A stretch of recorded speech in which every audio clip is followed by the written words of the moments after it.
Hello, আসসালামু আলাইকুম।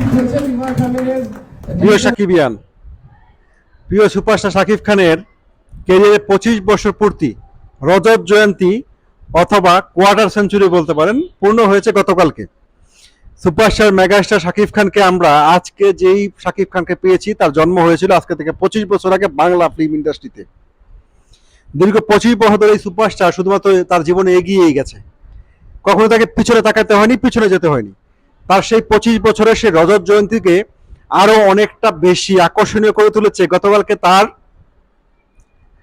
তুফানের পক্ষ থেকে শাকিব খানের এই রজত জয়ন্তীকে সেলিব্রেশন করেছে এই গানটা, যে গানটা ইতিমধ্যে সোশ্যাল মিডিয়া, ইউটিউব প্ল্যাটফর্ম সবগুলো জায়গাতে, টিকটকে রাজ করছে এখন।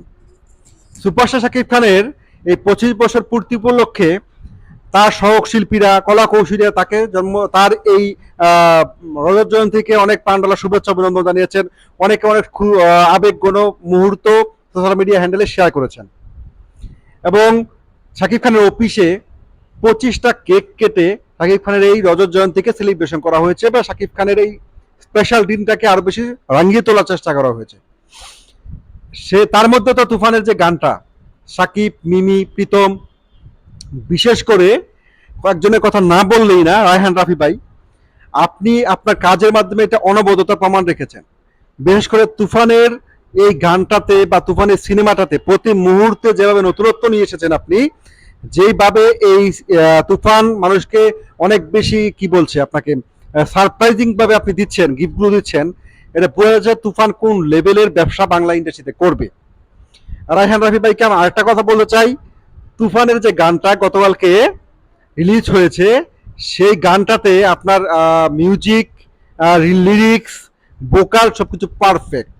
ডান্স ফ্লোরে, বিয়ে বাড়িতে, পূজা মণ্ডপে সব জায়গায় কিন্তু এই গানটা রাজ করবে দীর্ঘদিন পরে। বাংলা একটা ডান্সিং নাম্বার সং পেয়েছে। সুপারস্টার মেগাস্টার শাকিব খানের এই রজত জয়ন্তীটাকে আরো বেশি রঙিন করেছে হচ্ছে তার ভক্তরা, সাকিবিয়ানরা, বিভিন্ন ভক্তরা বিভিন্নভাবে তার এই রজত জয়ন্তীটাকে সেলিব্রেট করেছে। এখন সুপারস্টার মেগাস্টার শাকিব খানকে তো এই 25 বছর ধরেই পিছিয়ে ফেলানোর অনেক চেষ্টা করা হয়েছে, কিন্তু সুপারস্টার মেগাস্টার শাকিব খান কখনোই কিন্তু তিনি পিছিয়ে যাননি, তিনি প্রতি মুহূর্তে আরো এগিয়ে গেছেন। আজকে যে শাকিব খানকে আমরা আমাদের সামনে পেয়েছি বা দেখছি, সেই শাকিব খানের উত্থানটা হয়েছিল মাসুদ রানা থেকে শাকিব খান হিসাবে। আজ সে বাংলা ফিল্মে রাজ করছে, তার এই রাজত্ব হয়তো থাকবে অনন্তকাল, আরো অনেক দিন। তবে শাকিব খানকে পিছিয়ে ফেলবে বা শাকিব খানকে শেষ করে দেবে, শাকিব খানের রাজত্ব কেড়ে নেওয়ার মতো কারো আবির্ভাব এখনো বাংলা ফিল্ম ইন্ডাস্ট্রিতে হয়নি। সবাই ভালো থাকবেন, সুস্থ থাকবেন, এবং শাকিব খানের আগামী সকল মস্ত প্রজেক্টের জন্য অনেক অনেক শুভকামনা।